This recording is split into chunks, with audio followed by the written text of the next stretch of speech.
This webinar is part of the product project, which stands for Protecting the Rights of Destitute Mobile EU Citizens.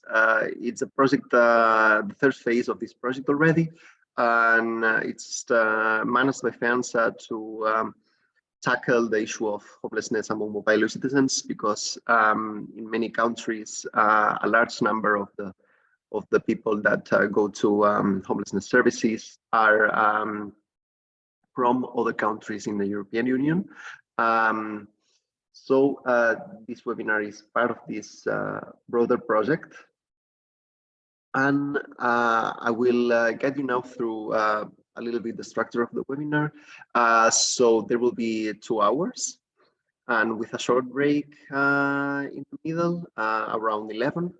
And in the first part, we'll hear from Ruth Owen, who will provide an overview of the existing funds, European funds, to tackle homelessness in general. And then we'll go into specific projects dealing with mobile EU citizens. We'll hear first from Stefanie, who is working in the Bischof-Hermann Stiftung, if I said it correctly, in Münster in Germany.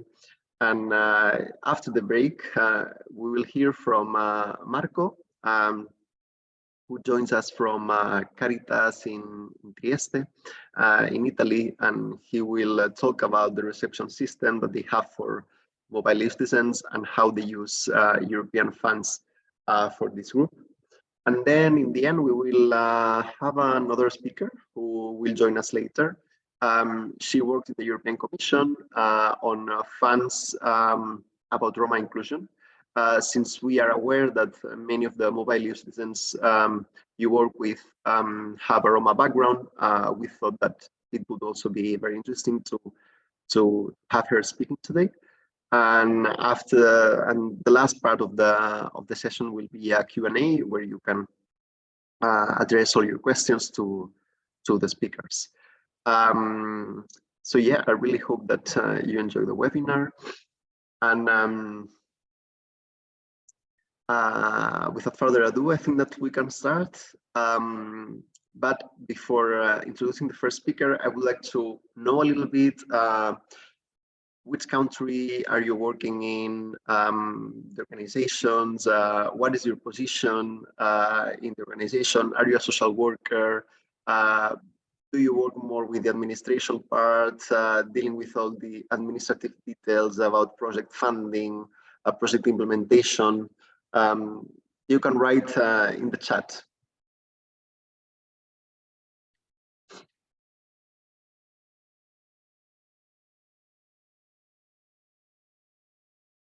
Yeah, we have some answers already, joining from Brussels, Austria, Istanbul even.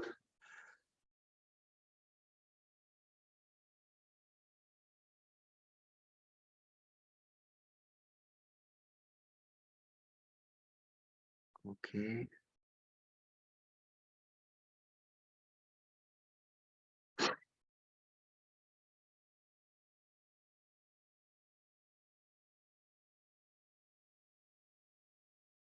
Caritas Vienna. And yeah, also, are you a social worker? Do you work more with project application or submission? Communications officer. Very good.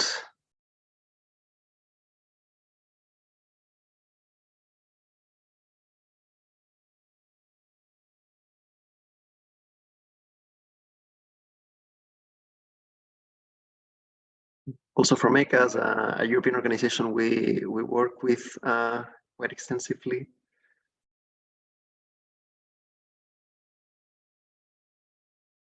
Okay, so we have a huge diversity, geographical, from organizations as well.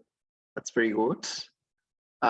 So now, yes, without further ado, I will give the floor to Ruth Owen, who is Deputy Director of FEANTSA, and she has extensive knowledge about homelessness at European level, also the use of European funds, lots of experience. So the floor is yours.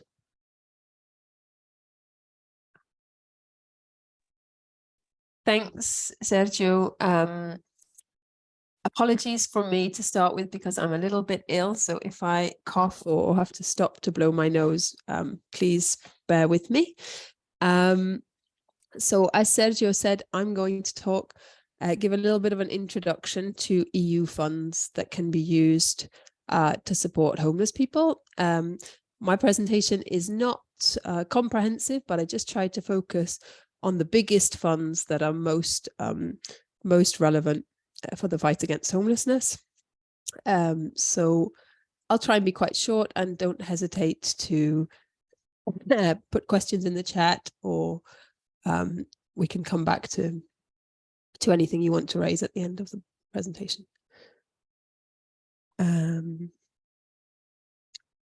Oops. Okay. So which EU funds are available to organizations working on homelessness?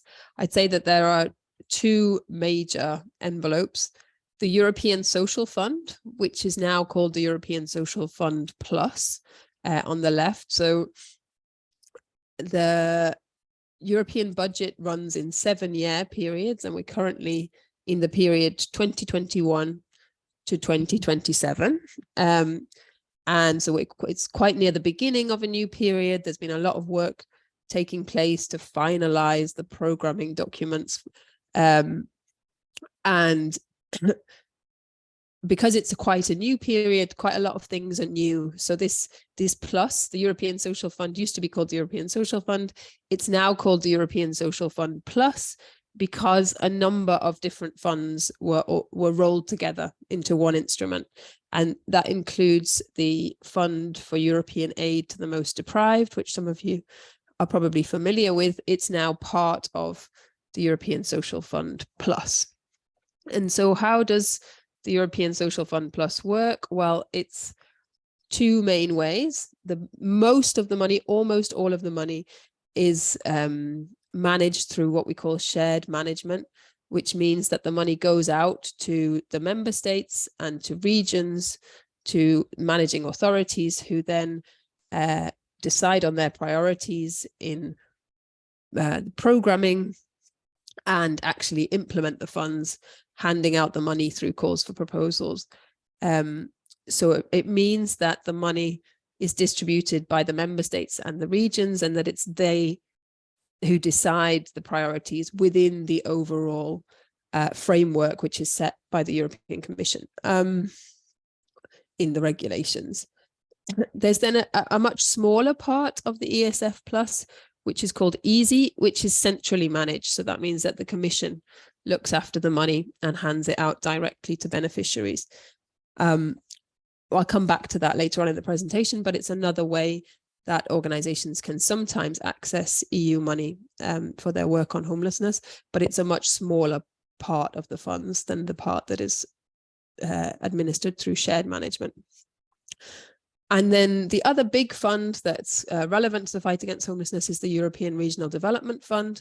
This is the EU's kind of infrastructure money. So it's money that's used to build bridges, to build houses, to build social housing. Again, it's mostly managed through shared management. So the money goes out to member states and to regions, and they define their priorities within the overall regulatory framework. But there is a small part of the money that's centrally managed by the European Commission, and that's in a program called the Urban Initiative, and that can fund directly projects by cities, including sometimes on the issue of homelessness. So let's dig into the European Social Fund a bit more. This is the EU's big envelope for everything to do with supporting people and human capacity. So it focuses on employment, education, skills, social inclusion, material deprivation, the fight against poverty. And one of the things that's important in the current 7-year budget period is that 25% of the European Social Fund is earmarked for the priority of social inclusion, which is quite useful for the fight against homelessness. In total, the European Social Fund represents 99.3 billion euros. So it's quite a big fund. You may know that the way that the funds are allocated depends on the level of development in different regions. So in poorer regions, the ESF is a more important instrument than in richer regions. As I said earlier, the European Social Fund includes the Fund for Aid to the Most Deprived. It's mostly managed at the level of the member states and the regions. So they have to come up with programs. The main documents are called partnership agreements and operational programs, and it's there where they set the priorities, choosing from a sort of menu of priorities that are defined in the regulations governing the EU funds. The ESF is implemented through calls for proposals. So the managing authorities at the level of the member states or at the level of the regions design calls for proposals on the different priorities that they've identified, and then they fund projects, and the beneficiaries can be local authorities, NGOs, different types of public authority, all kinds of organizations that manage projects, basically. And as I said, we're currently in this funding period, 2021 to 2027. So the ESF does a lot of things, and in most countries, its main focus is not the fight against homelessness, but there has been, I'd say, an increase over the last funding period, and it's reflected now in the programming for the new funding period, a kind of increase in the use of ESF to tackle homelessness. And these are some case studies of countries that have had quite ambitious programming on homelessness. I think probably in all countries, you could find the odd project funded through the ESF that addresses homelessness. And often that will be projects that get funding in relation to some other priority, like it might be social innovation or employment support. But the homeless projects are kind of almost one-offs or quite rare. Whereas I think these are examples of where countries have really programmed to address homelessness with the European Social Fund. So the first example is Czechia, where they have used the ESF Plus to develop housing first and housing-led interventions across the country. So this started back in 2015. I think there was one project in the city of Brno that was kind of testing housing first as a social innovation. So they used the ESF money to fund social workers to support homeless families who were moved out of hostel accommodation and into tenancies in municipal social flats, and they got a kind of housing first support when they moved into these flats. And then from that one project, they had a whole series of calls for municipalities and NGOs to help them develop and scale up housing first and housing-led interventions. So the latest call is for the whole country, and I think it's 24 million euros. And they have a really nice architecture for the calls where the projects have to have some technical assistance from the Ministry for Social Affairs in developing the project. So the quality of projects is high because the project promoters get help from the very beginning to make sure that the projects really are in line with the principles of housing first, that the social work that's offered is of high quality, etc., etc. The second case study that I wanted to share is from Italy, and this goes back to the previous funding period, where the FEAD and the European Social Fund were used in combination to try and improve cities and regions' interventions in extreme poverty and homelessness, and especially to kind of move beyond just the emergency approach in tackling homelessness. I think it was a really good example of using the EU money as a lever to try and have a more strategic approach to homelessness and a more evidence-based approach to homelessness.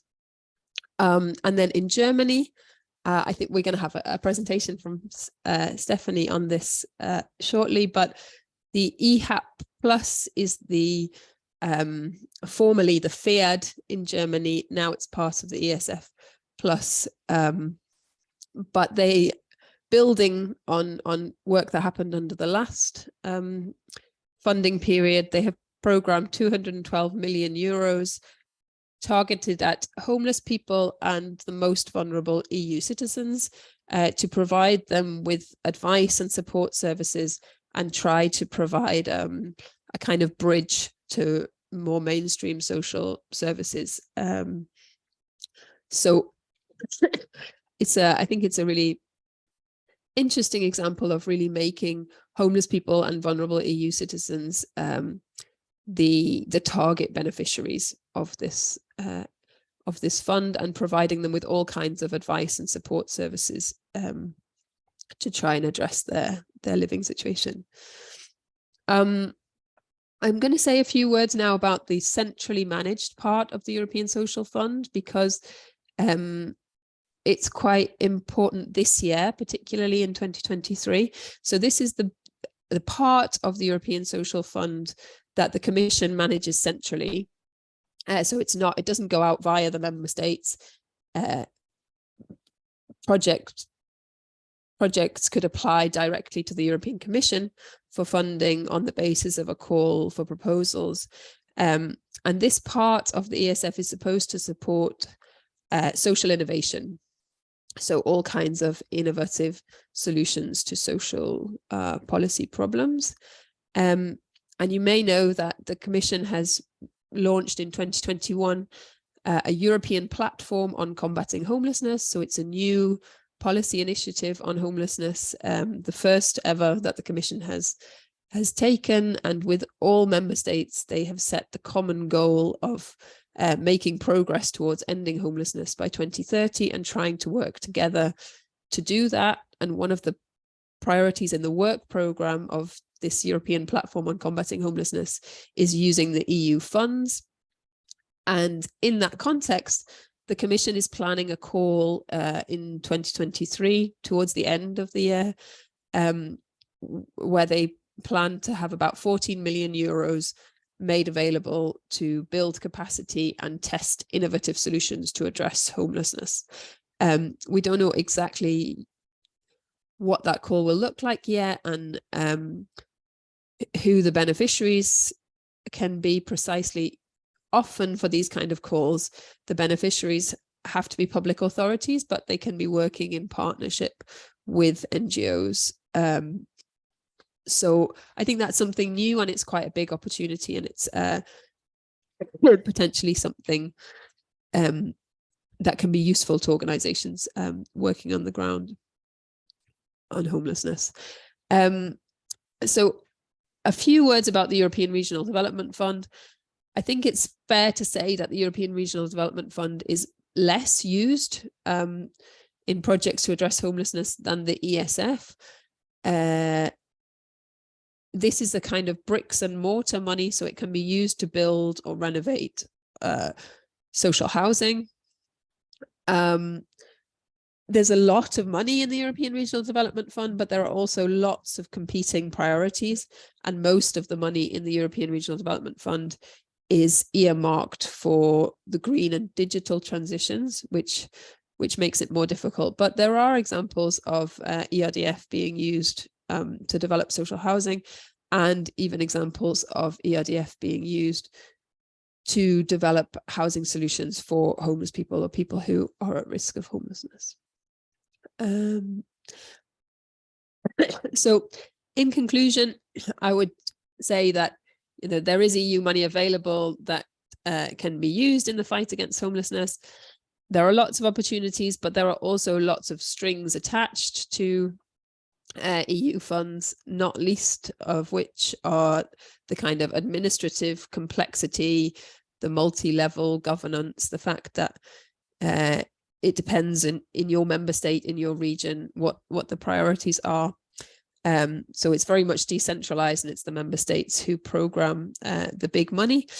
But I think there's lots of inspiring good practice, a lot of which is well documented as well. We have various publications in FEANTSA about the use of EU funds to tackle homelessness. We've run a prize, the Ending Homelessness Prize, that kind of celebrates good projects using EU money to tackle homelessness. And there are some new things on the horizon with this European platform on combating homelessness. So I'll leave it there, but thanks for your attention, and very happy to answer any questions. Thank you, Ruth, for your presentation. I think it was a very good overview of the opportunities that there are, and also talking about a little bit the obstacles, the competing priorities and so on. So now, before going into the other speakers, if anyone has a question about Ruth's presentation, feel free to write it on the chat, on the Q&A section, or also you can raise your hand, and I can give you I can activate your mic.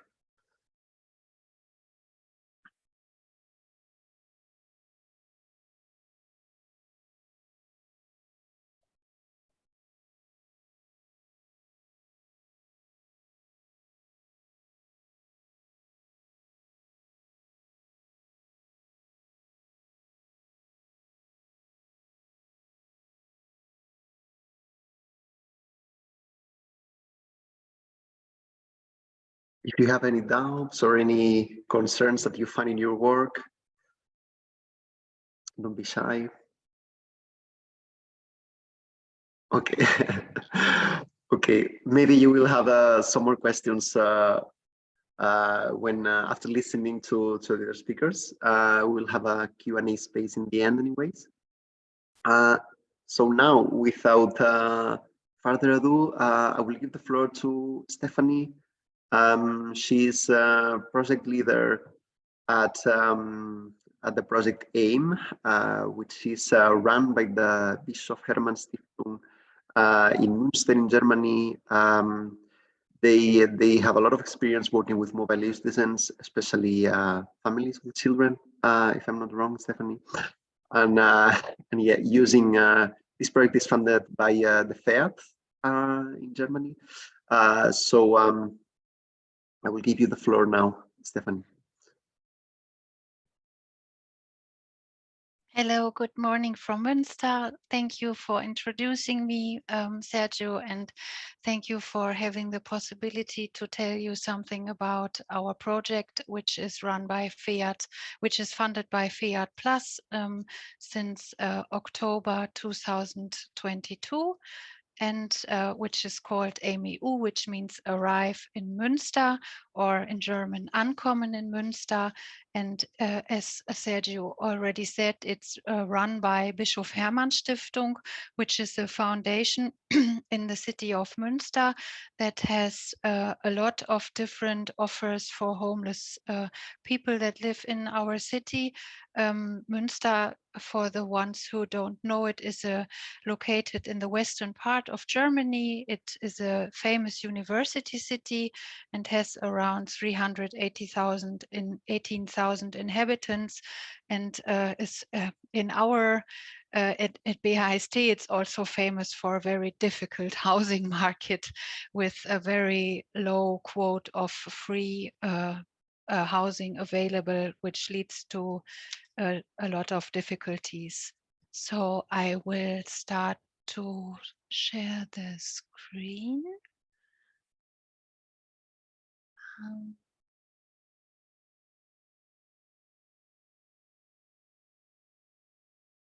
Yeah, okay. So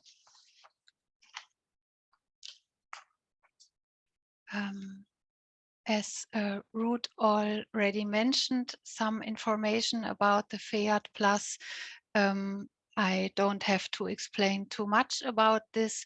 So as Ruth said, in Germany, it's called EHAB, which means integration helps counter the exclusion of the most deprived. And the funding works like this, that 85% of the financial support comes from the EU and 10% come from the Federal Ministry of Labor and Social Affairs, and 5% have to be financed by the Bischof-Hermann Stiftung itself.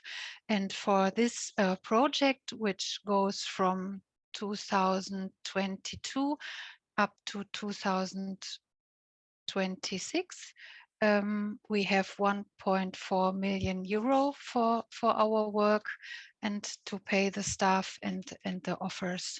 So the FEAT has two main target groups, as Ruth already mentioned. There are the particularly deprived, newly arrived EU citizens and their children under the age of 18, and homeless people or people at risk of homelessness and their children under the age of 18. So we focus on target group number 1, but this I will explain later. So what are the goals of FEAT Plus? There are two groups of goals, as you can see on this slide. So one targets on the society, which means we shall raise public awareness on anti-Gypsyism and anti-discrimination, and all the projects shall to orientate to these overarching goals of the ESF Plus, which means we orientate to gender equality, non-discrimination, and the ecological dimension of sustainability. And towards the target groups, our goals are, or the goals of FEAT Plus are the improvement of living conditions, the empowerment of the target group, the fostering of their social inclusion, and the facilitating of access to existing structures and strengthening their impact. So the project should not be something new, which includes already existing services, but it should be building a bridge to the regular system. And the measures that are funded are the financing of low threshold counseling services that flank the existing system, then the funding of staff positions for training on the topics of anti-Gypsyism and anti-discrimination. And there is also a complementary nationwide low threshold pilot project that reaches out for information and referral counseling on social media. That is only one project, and I actually don't have information if they already started to work. They also should talk to all the different counseling projects all over Germany and build up a network. Yes. So how does Bischof-Hermann Stiftung implement the FEAT Plus? So we are working with FEAT Plus since January 2016, where we started our project Europabrücke Münster for 3 years, which targeted on EU mobile citizens in precarious living circumstances, but was only targeting on adults. Then the second period, which we had the project Europabrücke Münster Plus, was targeting adults and children up to the age of 7. And now with AIM EU, we are able to counsel adults and children up to the age of 18, which makes far more sense and helps us a lot, because we now can officially counsel them. And before that, it was like voluntary, because we did not want to say, okay, this child is 9, so we don't know. Yes, so our project Ankommen in Münster focuses on target group 1, and the main problems are, as already mentioned, absolute poverty, social exclusion, multifactorial discrimination, unemployment, unlawful or exclusion from social welfare benefits. And which is special about Münster is the high quote of homelessness into the target group, which is around 80%. And another important issue is the missing healthcare insurance. So AIM-EU has a base of, on the one hand, it's the counseling center where we offer low threshold outreach counseling and accompaniment for the target group. Then we have our special staff that plans the trainings on anti-gypsyism and anti-discrimination, also for a Bischof-Hermann Foundation internal and also external for other interested stakeholders, for example, in the public administration.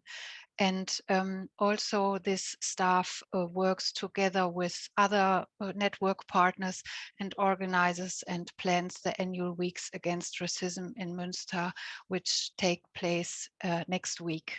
So, and then we have the network with the local already existing services with a big landscape of network partners, and then the national and international networking, for example, with FEANTSA, or on a German national level, it's the Bundesarbeitsgemeinschaft Wohnungslosenhilfe, just to spoil you with some German words.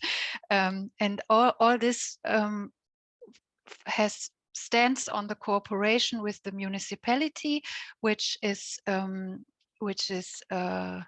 wanted by FEAT Plus. So there's always a foundation or another NGO in cooperation with the municipality, but the municipality does not pay financial support to the project. It's only the expertise and the existing offers.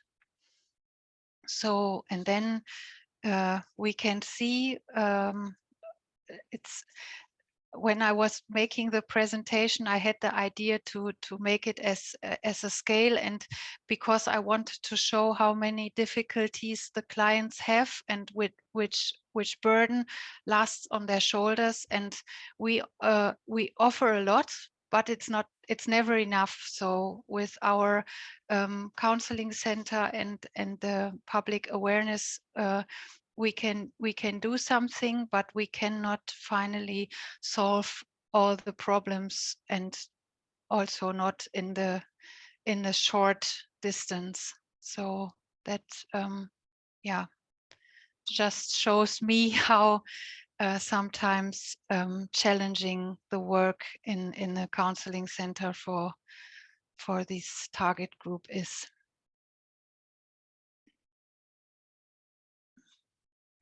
So how can we balance the scale? What do we do in our daily business?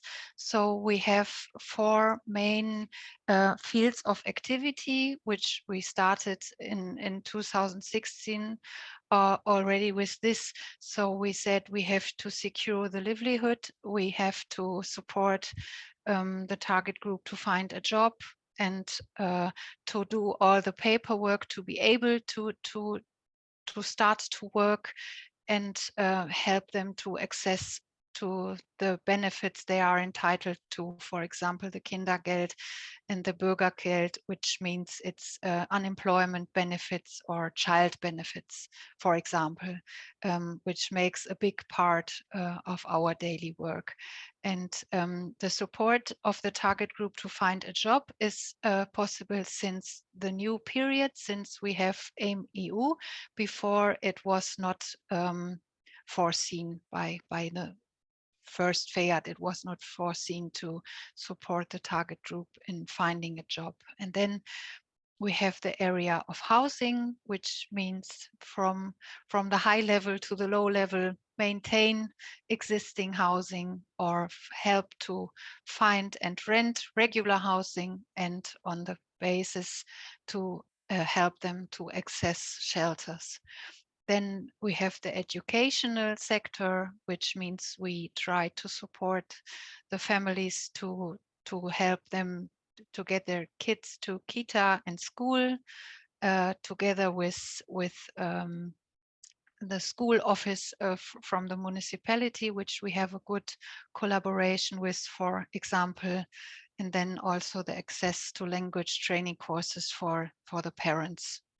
And then in the healthcare field of activity, we try to support the target group to find membership in healthcare insurance, and in the second step to access the regular healthcare system, which is always a little bit difficult due to the lack of language skills and the knowledge of the very complicated system sometimes. And for the membership in healthcare insurance, it's also often quite difficult. And there we have a close cooperation with a so-called Clearingstelle, which is in charge to clarify the possibilities for membership in healthcare insurance in difficult cases. And yeah, the outcome, which is foreseen by FEAT, how can we find out how is our outcome, how can we measure our impact? There is that we count the success of interventions, which means the client uses minimum one of the offers we referred him to or we counseled him or her to. And for the last periods, it was always over 90%. But to our opinion, this number does not say too much about the impact, because it's only regarding one offer. So which means I told the person, you can go to the shelter, you can go, there's the address, how it works.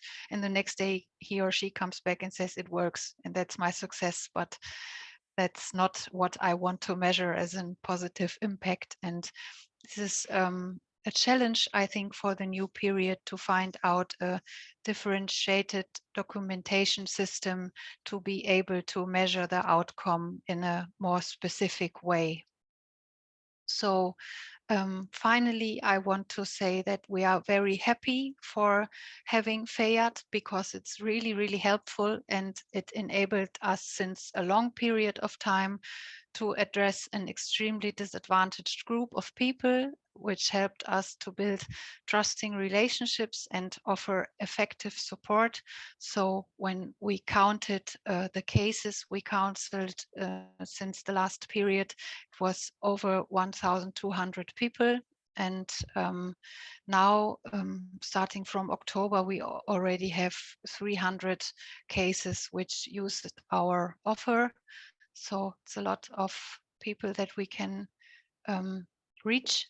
And but to our opinion, there's even more needed to sustainably improve the living conditions, because especially for the people that are at first not entitled to social welfare benefits and are still looking for work, and are homeless and have no means to survive. And there should be a political decision to offer a minimum of this support and shelter, and where necessary and in accordance with the EU law, and to have a closer look if the expulsions are in accordance with the law. And if we have this base, people can achieve what they came to Germany for, which is finding a job and build up an independent and self-determined life, and not to be dependent to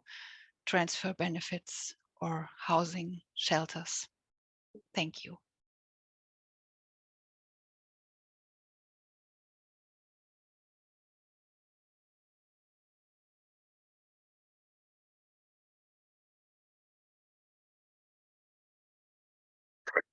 you so much, Stefanie, for talking about all of the great work that you do using using FEAT with mobile citizens in particular, and I hope that it was interesting for our audience as well. And as said before, feel free to ask your questions in the chat, in the Q&A button that you will find on the bottom of your screen, or raise your hand. I think we already have one question from Emilia. Impressive work. How do you access the FEAT funding? It was through a public call. And how difficult was it for you to respond to that? Considering that sometimes the process is difficult, so it discourages people from applying. And also, how did you meet the requirements to access these funds? Yes, so the there is a public call which tells you that you can apply for FEAT Plus, and yes, it's a bit complicated because it's the I don't know, the time limitations. So they say you can apply and you have to be finished in 1 month. So the time is very, very strict, and you have to put a lot of energy into the application that you usually don't have when you do your daily business. So it's always a little bit of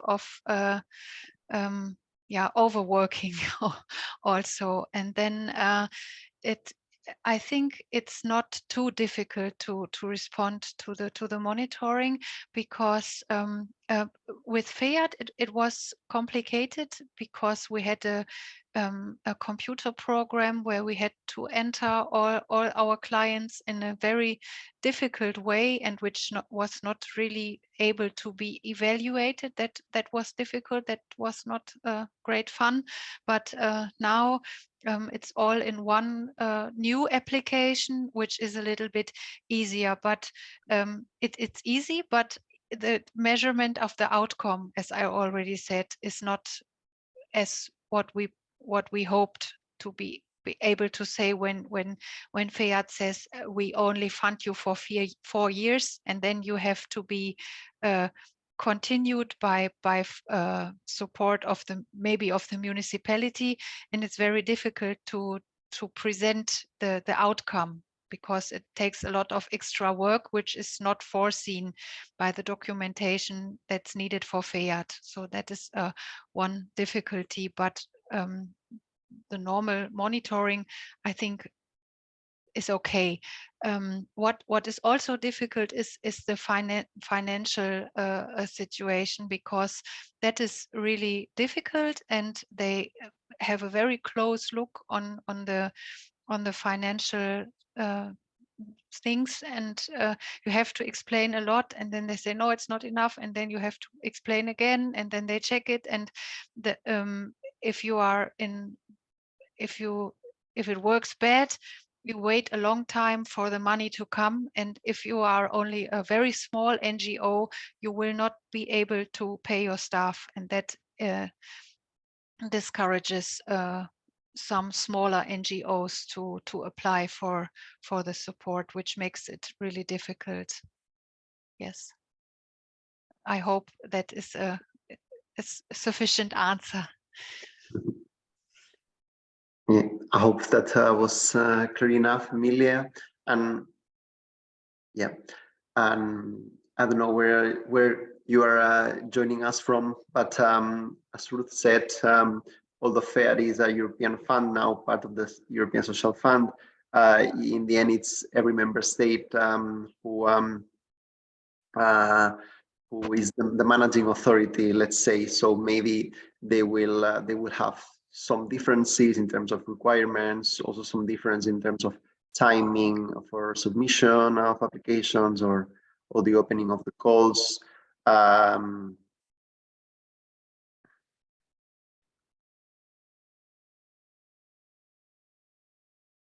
Yes, so if there is no other question, then I think that we can go to a break. I suggest that we come back at 11 o'clock, so in 9 minutes. Please don't leave the meeting because then it's more difficult to join again. Just stay with us and be back in 8 minutes now. Okay, so I think that we can get started again. Now we will start the second part of this webinar. We'll have first our next speaker, Marco, who joins us from Caritas Trieste. Well, this organization won the Ending Homelessness Award in 2021, the Bronze Prize. This is an award which is run by FEANTSA and also the European Commission, which recognizes the work of organizations using European funds in the fight against homelessness.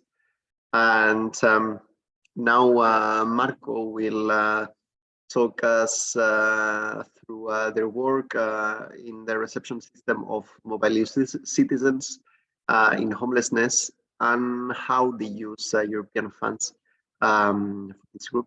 So thank you so much for being with us, Marco, and the floor is yours.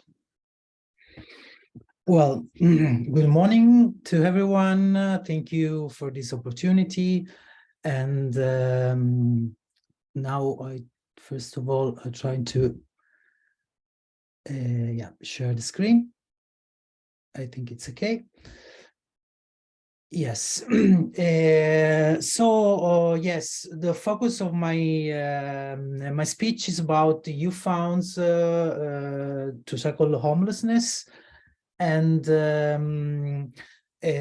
well, first of all, I'm part of the Project and Poverty Observatory unit in Caritas Trieste, and I'm also member, as Ruth mentioned, of the EPOC, the European Platform of Combating Poverty for Caritas Europa, and it's a very interesting initiative at European level to share practices but also policies to tackle homelessness. So Caritas Trieste is an organization that runs 60 different services and at the moment 30 projects at European, national and regional and local level.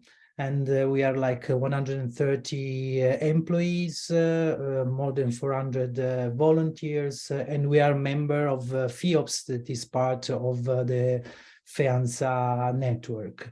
In the staff, and I want to start with that because when you want to enter youth funds, it's also important to set a unit that can, as Stefanie said, trying to enter and to apply for funds. We are 8 people working at the project unit and 3 people at the Poverty Observatory. That is necessary also for monitoring the dynamics of poverty more broadly, and to monitoring also the project. So let me check. Okay, so here is where Trieste is. It's of course in Italy, but it's in a very particular area of Italy because it's very close to Slovenia, to Austria, and so let's say in a way to the Central and Eastern Europe, but also to the Southeastern Europe, so what we call Balkans or former Yugoslavia. And so it's a medium-sized city of more than 200,000 people. The number of migrant residents it's higher than the national average of migrant residents. It's an elderly city. It's more than 28% of people are elderly, and this also affects the homelessness dynamics. And at the moment we are running an Erasmus Plus project with a special focus on elderly homeless, together with other FEANTSA members, Focus Ireland, BM Sky, Groundswell, and From Street to Home. And in the last survey that unfortunately it's more than 10 years ago, that we provided for the ministry together with Caritas network and FEANTSA. We have more than 500 homeless people. So this is the reason why we entered the ESF and FEAD program. The call that Ruth mentioned is that the call number for in 2016. But we are also affected by the Balkan route for migration, and as probably you know, it's probably not the well-known the route that is unfortunately the Mediterranean route is yeah, it's always in the news for people dying in the Mediterranean Sea, but people enter the Europe, especially from this Balkan route, and we are really at the end of this route. This has an impact on the services that we provided.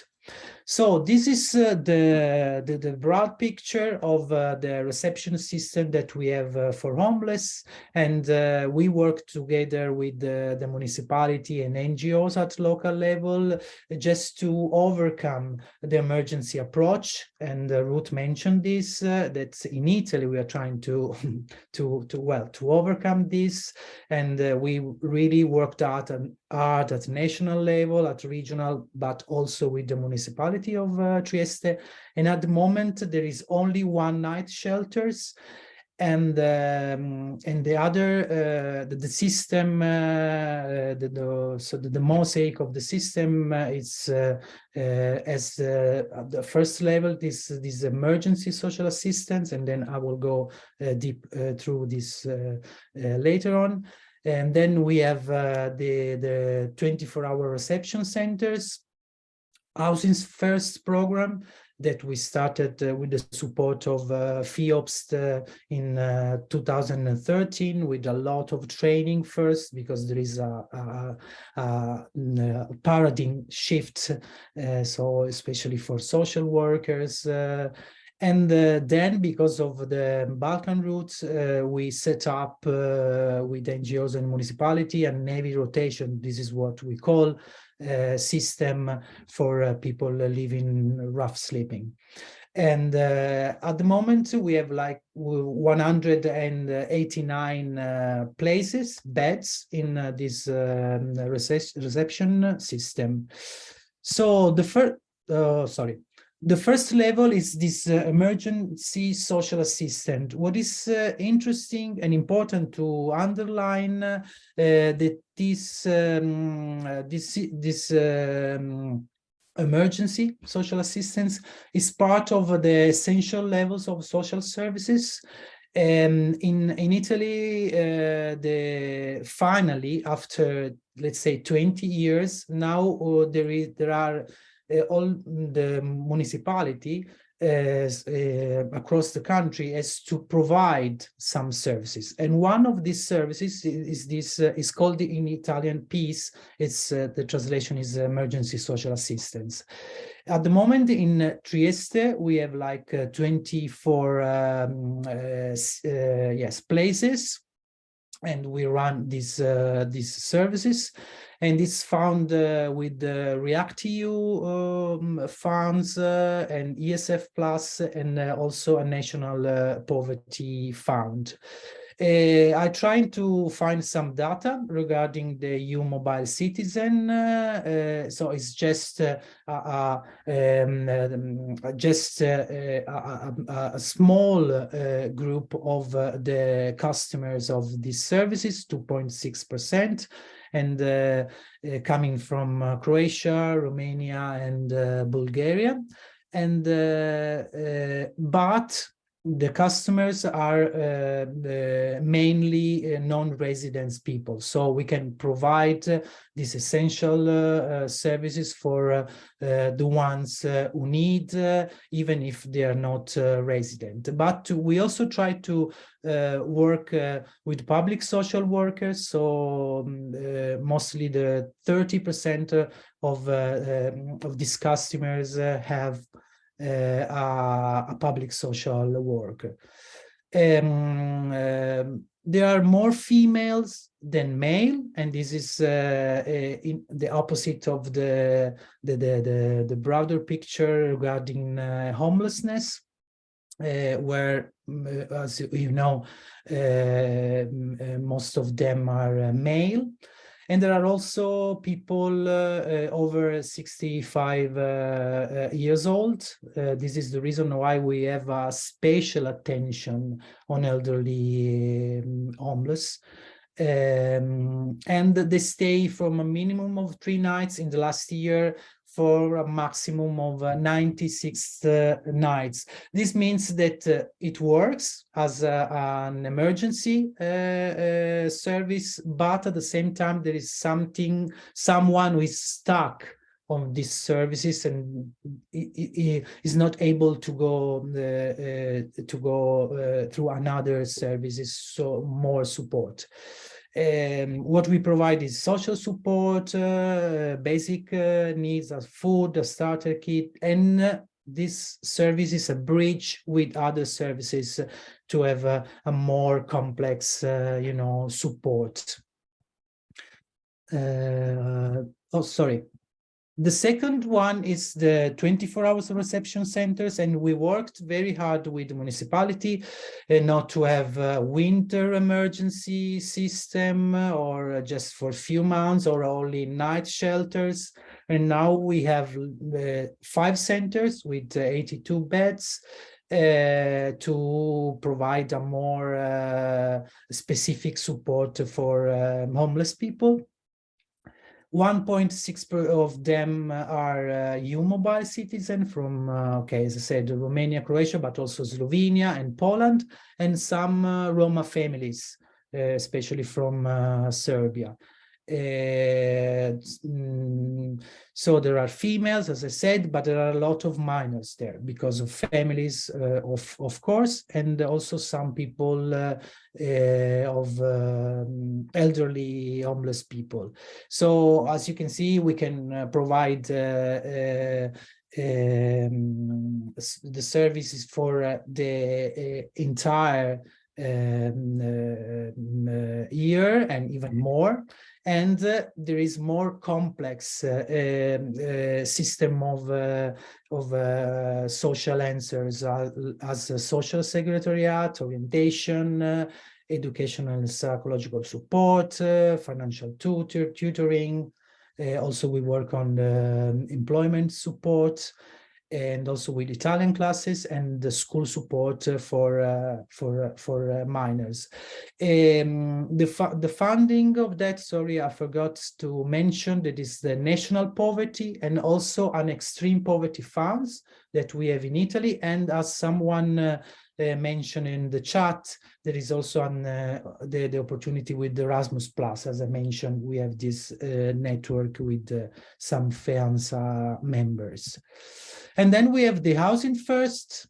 We worked very hard with the ministry, starting from 2013 with an advocacy plan at national level and also at regional level. And now in Trieste, we have like 23 flats, 38 beds. So because we work with single people, especially young people, but also with families. So we have an housing first program from families. And this is the combination of, there is a combination of funds. So there is the Next Generation EU, that is a national program, it's called PNRR. ESF and FEAD, and this is the reason why we won. So we combined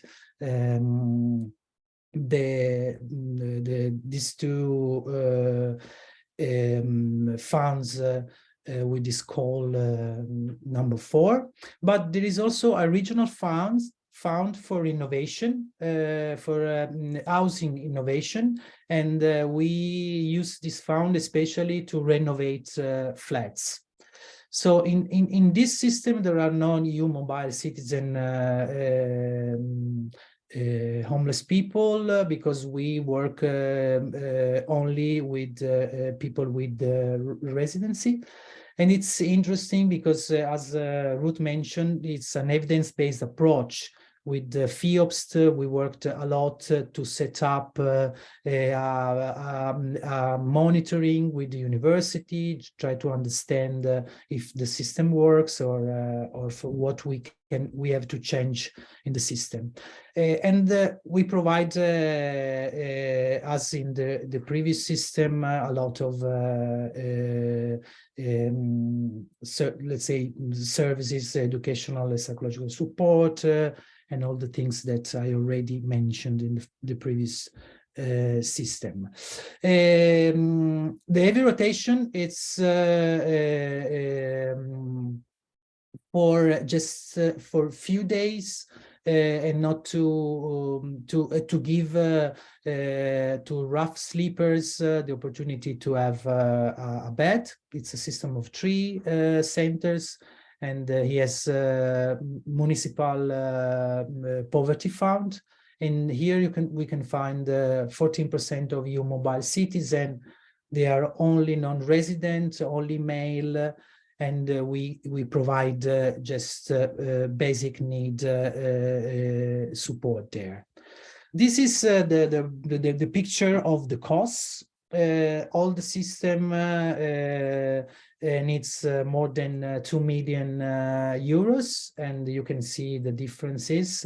And I want to underline how, as we know, the Housing First program is the less expensive inside the system, also because the municipality provide the flats, so the municipal social flats. Well, I want to finish with the lessons learned and some successful factors. First of all, it's the paradigm shift, as already mentioned. So we don't have anymore a wide night shelter system. We only have one, not from our organization, but from another. And we have the housing first approach that is important. Cooperation is always there with the municipality, and together with other NGOs, we co-designed the system, and it was very interesting. And then the complementarity of funds. As you saw, we combine a lot of different funds. There are luckily different way to be found. And as I said at the beginning, it's important to set up a unit to do so. And as Sergio mentioned, in 2021, we won the bronze medal of FEANTSA for combining the different funds, especially ESF and FAIR funds. So I think that my time has gone.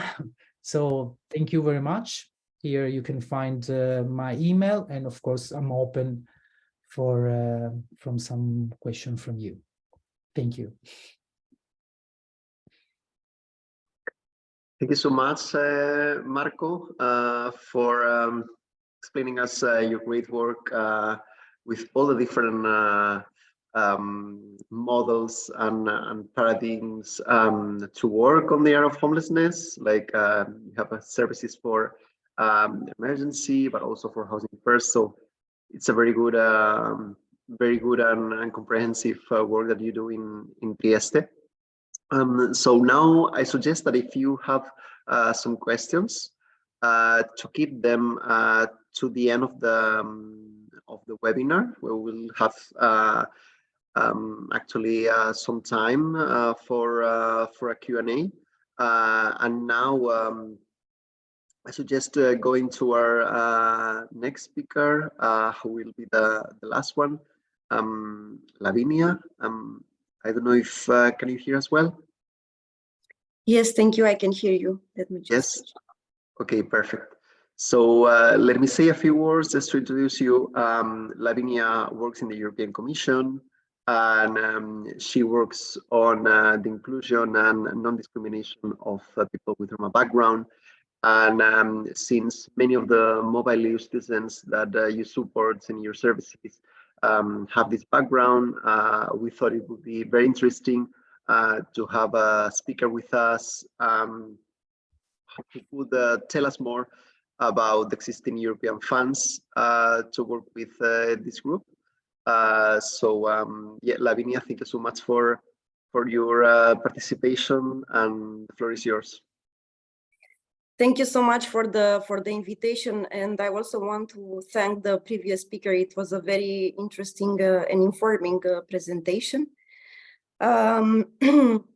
So you already introduced me. Just for those who are not familiar with our work in the European Commission, I just wanted to, on this occasion, to give you a little bit of an overview how we started working on Roma inclusion. Where do we stand today, but a bit more focused on this aspect of the intra-EU. And some of you might be aware that, in fact, in 2010, we had a specific situation regarding people of Roma background who were traveling to France. And then we had a specific reaction from the French government that decided to expose in masses the Roma citizens. And this triggered a reaction from the European Commission. And back then, the Vice President Reding had a tall stand on this issue. And we entered discussions with the French government on this matter, which we suspected that it's a breach of the Free Movement Directive. After various bilaterals and discussions with the French government, in order to avoid having a chain effect with the other member states, namely having the same kind of reactions from the other member states, we came up with the first EU framework for national Roma integration strategies. So practically, the Commission took this role of coordinating the Roma equality, inclusion, and participation across the member states in order to facilitate, but also to support the member states in better integrating the Roma citizens. I would say from a more objective perspective that even for the Commission, it was a learning by doing kind of exercise. And I would also dare to say that the first EU framework that we have adopted was not a perfect package of guidelines for the member states, but we have tried to adjust it and to improve it over the years. Since the strategies submitted by the member states back in 2011 didn't really respond to the issue of intra-EU mobility, what we did was that in 2013, we adopted a council recommendation, which in the Commission jargon, we call it the tool of soft legislation, because it's practically bounding the member states on their own commitment. So the council recommendations are normally adopted with unanimity in the council. So therefore, it is the member states practically committing to further improve the situation on specific areas, and in this case on Roma inclusion. So for the first time, the first document that practically engaged the member states in committing to the intra-EU mobility measures with regards to Roma was the 2013 Council recommendation. But it wasn't enough, and of course the member states needed a bit more guidance in this aspect. And back in 2011, we also created what we call a national Roma network with the member states, which are practically representatives from the ministries from all the EU member states, getting together with the European Commission under the Chatham House rules, where we discuss specific issues that might be of a sensitive nature to the member states, but we try to address specific issues that cannot really be discussed at a larger scale. And what I can share with you today is that over the years, we did engage specifically with member states on the issue of the intra-EU mobility.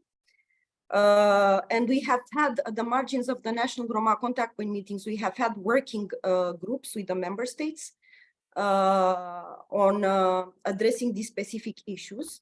And I'm talking here mainly about EU mobile citizens of Roma background, specifically involved in the exercise of education, because we know that what normally happens when you have citizens coming from a country of origin to a country of destination, if I can call it like this, or a receiving country, they come with a certain lower scale of, let's say, language skills or inadequate professional qualifications in order to get a job, or not having enough resources for for getting a proper housing, and so on and so forth. And within these working groups with the member states, these were practically the areas that we tried to tackle. So specifically, we had a focus on education, like I said, with the focus on language classes,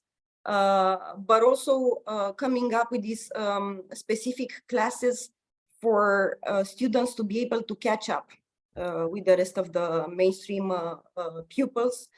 And also facilitating the access to the labor market, whilst also facilitating, it was mostly an integrated approach that we proposed.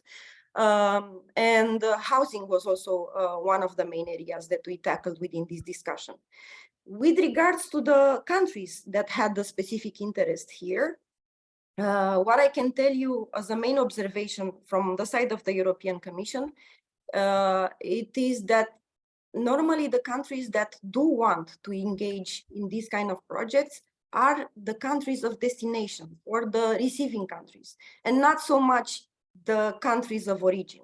And this is something that we have also tried to tackle. We have as a main focus here Romania and Bulgaria, where we did try to complement the measures by having targeted funding for these areas. And I'm gonna get back to the funding a bit later on, but also by providing specific guidelines on how to assist the member states, providing this space for discussion to learn from each other during the platform discussions and so on. When it comes to receiving countries, we've seen a greater interest coming from the Netherlands, and they specifically wanted to focus on the issue of begging and Roma children. You might remember that, in fact, in 2015, during their presidency, they even had council recommendation on this aspect. We also have Sweden and Denmark with a specific interest in tackling these issues. And I would say that one of the most active member states in this area was France. And France actually started with a pilot project back in 2015, which tackled specifically the Romanian Roma citizens, which we tried to complement and to support and to guide over the years. When it comes to the results of these projects, of course, if they are not really supported via the national reforms, you will not see improvements over the timeline of a 2 years project.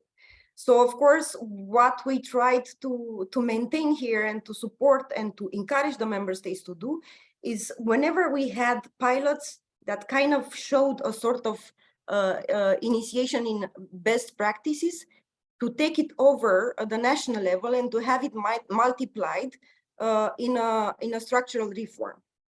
And this is something that we are still working on, and we were hoping to see this now in 2020 when we came up with the new Euroma strategic framework, when we practically defined the Roma group across the member states, we included this aspect, which is very important, especially for our discussion today, of diversity of the Roma group. And within this diversity aspect, we specifically included the feature of intra-EU mobile Roma. And we asked the member states within this framework that we have developed of guidelines and specific indicators and targets to include in their strategies targeted measures tackling these aspects of intra-EU mobility. But we did provide the flexibility aspect because as we all know, across the member states, the challenges when it comes to Roma people are quite different and they vary. So you will never be able to come up with a uniform approach, asking the member states, all the member states, to implement a uniform approach when the challenges are quite different and they differ from one member state to another. Last year we received actually the new national Roma strategic frameworks from the member states. And this year in January, we published our first assessment report on these strategies. And as a matter of observation, again, the issue of intra-EU mobility was covered in a very scarce manner, to put it softly. Very few member states included measures tackling these aspects. And I can give you two specific examples, which we also assessed in a positive manner. And here we have Germany and France. In Germany, we might note that over the years, they showed that they had very good structures in place in order to receive and to properly integrate the intra-EU mobile citizens. And they never had an ethnic approach, but because the services were so well developed, they did manage to tackle even the specific measures of the Roma populations once they arrived in Germany.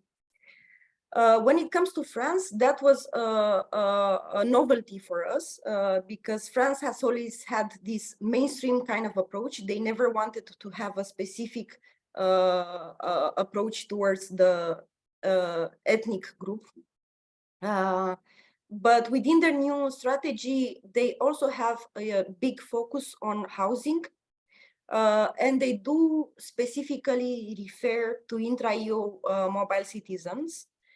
And they have specific measures in place. And they are also engaging in bilateral discussions with the countries of origins, which we have, again, noted positively in our assessment. When it comes to funding, I will not refer, because I think it was very well covered by Marco in his presentation, so I will not refer to the European structural funds, which can cover specifically the issue of intra-EU mobility. But I would like to refer here to two strands that are specifically targeting intra-EU mobile citizens from the perspective of citizens of Roma background. And some of you might be familiar with our program, which is CERV, Citizenship, Equality, Rights and Values program, where we have a Roma priority. But within this Roma priority, because as I said, the whole EU Roma framework is somehow tailored to within this aspect of the diversity. And whilst we do have a specific Roma priority, the Roma priority is subcategorized. And one of the subcategories of this priority includes the aspects of intra-EU mobility for Roma citizens. And we, even in the past, we covered quite a few projects tackling these specific issues. And again, we are willing to further invest in this priority. The call that I just referred to is actually open for applications and is gonna stay open until June. So those of you who are interested to apply, I think you have a decent amount of time to analyze the specific requirements and to apply for these grants. And then a second, I wouldn't call it a funding program, but mostly a directly managed program by implemented by the European Commission together with the Council of Europe, tackling again these aspects of the intra-EU mobility. And I think this is a program that is quite familiar to those of you who have even marginally worked on the Roma field. And this is the program which is called Roma, and it's implemented by our colleagues in DG Employment, like I said, with the Council of Europe. This project, it's currently focusing on Romania and Bulgaria, but what they do, and I think this is one of the best approaches that we have ever piloted from the European Commission side, is that they have approached these integrated measures. So they are working in specific remote villages in these two countries, and they are working with the local authorities by involving the Roma communities themselves. So it's active citizenship. And they do tackle the specific areas of the framework, such as education, employment, health, and housing. But in addition to this, they also provide specific support to the authorities in order to enhance their capacities to apply for the EU funding, because we know that in some regions, this is a challenge. I mean, you might have political will to do something in this area, but sometimes the know-how is lacking. And this is something that this project is currently doing, and we have seen good results, but again, it is a long-term process, and consolidated efforts are to be maintained with this specific focus. I think for them, I will stop here, but in case you have questions, please don't hesitate. I can stay with you for a bit longer. And once again, many thanks for the invitation, and I'm going to remain available in case of questions. Thanks a lot. Thank you so much, Lavinia, for your intervention. I think it was very comprehensive, also giving a historical process where it comes from the sadly what happened in France in 2010, but also triggered all this work in the European Commission, and now also ending with the existing funds. I posted on the chat the fund for the SERF call that you mentioned, and also another link to FEANTSA webpage with more resources on EU funds.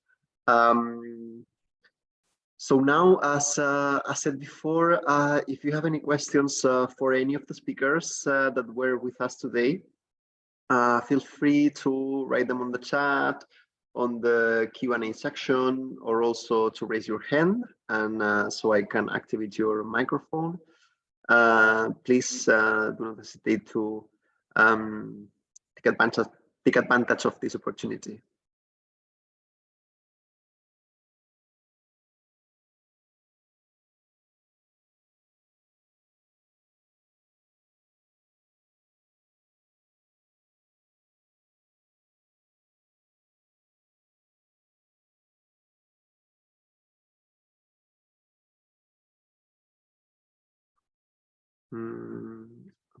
Okay, well, I think that there was a question in the chat from before. I think it was Stefanie who asked the question for Marco if you can explain more the concept of one night only. Yes, as I wrote down in the chat, it was a long process to apply for this essential level of social services, because it was a process starting in 2001, and from 2 years ago on, municipality with more than 50,000 people has to provide, they must provide some services. One of these is this emergency response for homelessness, let's say. One of translation could be like this. And this is the reason why we worked with the municipality to have these services. And now there was an application, a call, and we won this call in a network with other NGOs. And so everyone can enter the service, even people without documents, people they are not resident, and this is the start of a process to take care of these people. And then the service is a bridge with more supporting services, and try to understand what is the best response to the needs that people have. And so I think this is really a good starting point for a lot of migrants, for families, for people who are experiencing an emergency, as the fire in the house or things like that. So it's a very good starting point to take care and support homeless people. Thank you so much, Marco. I didn't know about this law, but I think it's really helpful, as you said. Like, well, firstly, it provides the basic human right of having at least a shelter. And I wish that, for example, countries like the Netherlands, who deny this right for mobile citizens until you have at least 5 years of residence. Yeah, I wish that countries like this could get inspiration from Italy. I think that there is a question for Lavinia in the chat. It's about, I think it's about the transfer of social services and social rights when mobile citizens move to other countries. Yeah, thank you so much. So in fact, this particular issue is tackled individually. So it depends of the nature of the project. You don't have a typical project that tackles the issue. So some of them, they focus only on education. Some of them, they focus only on employment. And we do try to facilitate the dialogue between the member states so that they can facilitate this transferability. But it depends on the specific nature of the project. So I cannot be more concrete to this question, because in fact it depends on the project. The one that I refer to, like Rome Act program, yes, it includes this aspect specifically, and it is quite efficient. But the other ones, which are practically led by the member states directly, they do differ in nature. And if you allow me, I saw another question about the SERF program and whether there could be more than one application for specific for priorities. And in principle, this is not allowed. If you, in principle, you should apply for one priority. The priority can tackle specific issues, but it should be in one application. The only possibility to apply for more than one project is by becoming partner, but this again has to be declared within the main application for the projects. So I hope this answers. I don't see if there is any other question. No, I don't think so. So thank you, Lavinia, for this. Well, I have many questions actually for all the speakers, and I don't think we have time. But just one question I would like to address to Marco and Stefanie, because both you mentioned the importance of cooperation with the municipality. In the case of Münster, to have access to social services, and in your case, Marco, you even mentioned that the accommodation for Housing First is provided by the municipality, which allows you to reduce the cost of this service. So how do you see cooperation with the municipality? How are the challenges? For example, Marco, was it very difficult to convince them to make a transition from an emergency-based system to a Housing First? I guess it's maybe relevant for our audience as well that they also have to work with municipal authorities. So if you could explain more about this.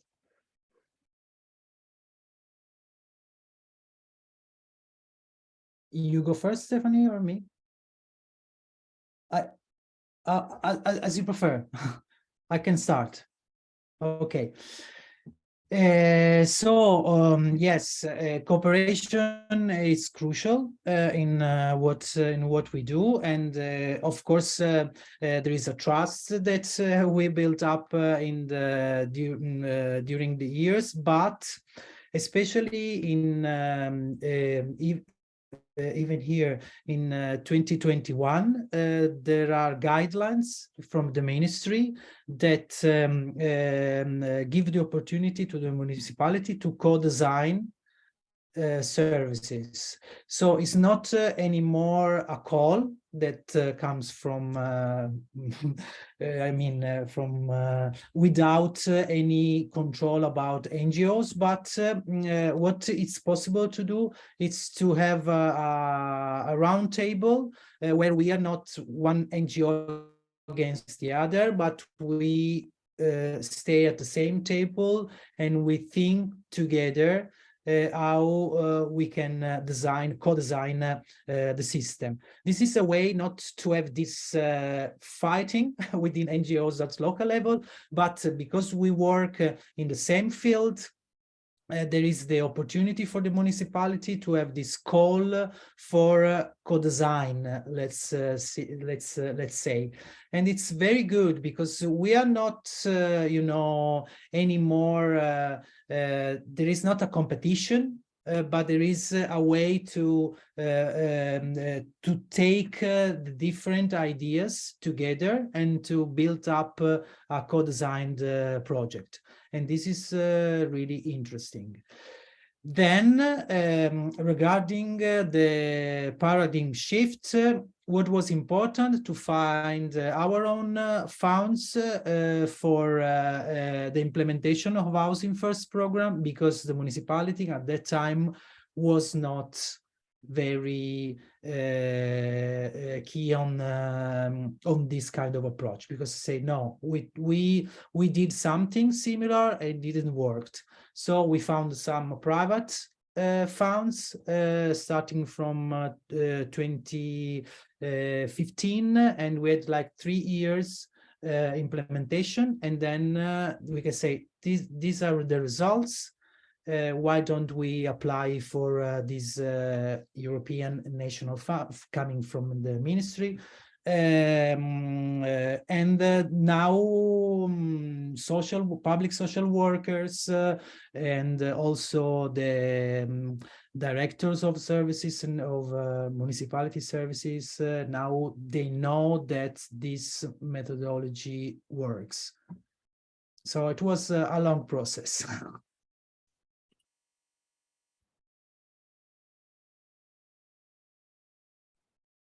Thank you for starting, Marco. What you told about this process where the NGOs are involved and the municipality as well just started in Münster. They have opened a discussion to reorganize the homeless sector for the whole city, where there are different working groups with members people that work in the different NGOs, and we are asked to analyze how the homeless sector is organized, and then to look what is good, what should be powered up, and what is not good and should be stopped, and is there anything we need to innovate. For example, the housing of homeless families has in the last years led to a situation where they are sheltered in the family shelters, but they are not able to leave because there is no housing market, and we come to the point where the shelters are full. And yeah, we can build new shelters and make them full, but we will not help the people to build up the life that they want to live, because they get stuck into the shelters, which is very, very bad for the children as well. So this has just started a few in January, and so our Bischof-Hermann Foundation, with the different offers, from all the offers there are different workers, and they go to this process and they give the input. So it will be very interesting what happens in the next years. Yeah, and that's really a good opportunity to give some input from our side as well.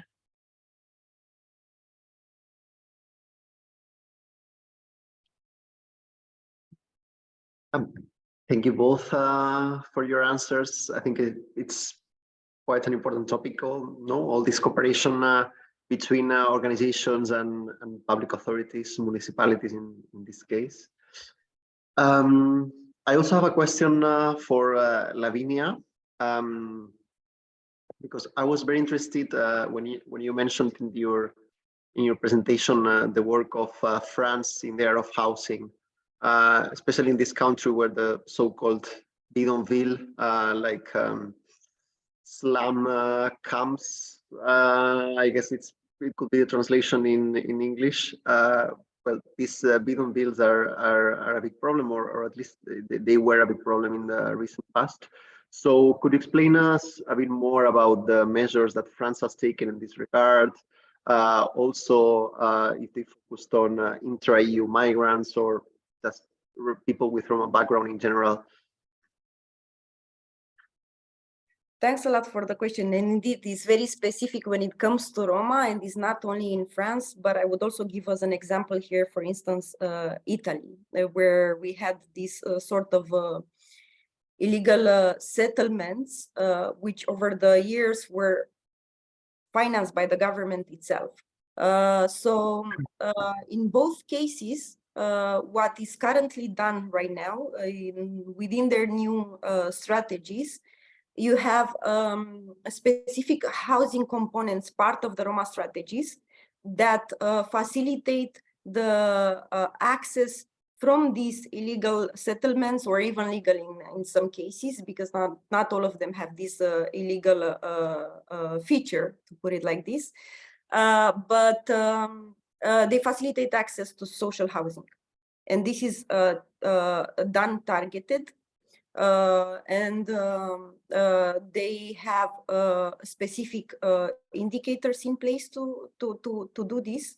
And they, for instance, in France, they even identified the specific availability within the cities where people will be helped by the authorities to obtain social housing. This was attempted by Italy for quite some time. They started in 2018 with a similar strategy. But unfortunately, when they set the criteria, eligibility criteria, in order to access social housing, it was claimed that it was excluding, because most of the people living in these settlements did not meet the eligibility criteria. So they couldn't actually access the social housing. So then they started engaging in a more constructive dialogue with the civil society, and they received support in order to amend this eligibility criteria in such a way that they took account of the specific needs of the people and their specific situation. It is still ongoing, both in Italy and France. And what we are currently doing is we are closely monitoring the situation. But they have also, what is important is that they have set timelines, specific timelines for this. So by a specific timeline, they do expect a big majority of this population to be already moved within the social housing. What would be interesting for those of you who have maybe an interest in this area, attached to our communication report that we published in January this year, we have a staff working document that includes country fishes. So there you can actually see the specific assessment on each area for all the member states. So France also has a country fish there, and you can actually see our assessment in this sense, and all the member states for those of you who have an interest. I hope this answered.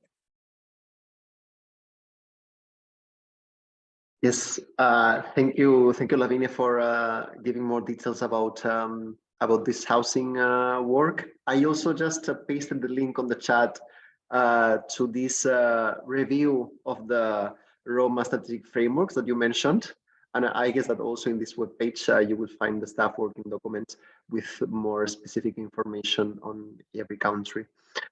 So I don't see any more questions, and I think it's we are getting closer to the end of the webinar. So thank you so much to everyone who joined us today. I hope that you found the content interesting and useful for your work. Please do not hesitate to get in touch with us at FEANTSA in case you will need more information. The speakers also gave their contact details in the presentations, and you will receive an email with more links in the coming days, and the recording will also be available on our website. And lastly, thanks also to all the speakers. I believe the interpretations were great, so hopefully we will cross our paths again in the future. Thank you very much.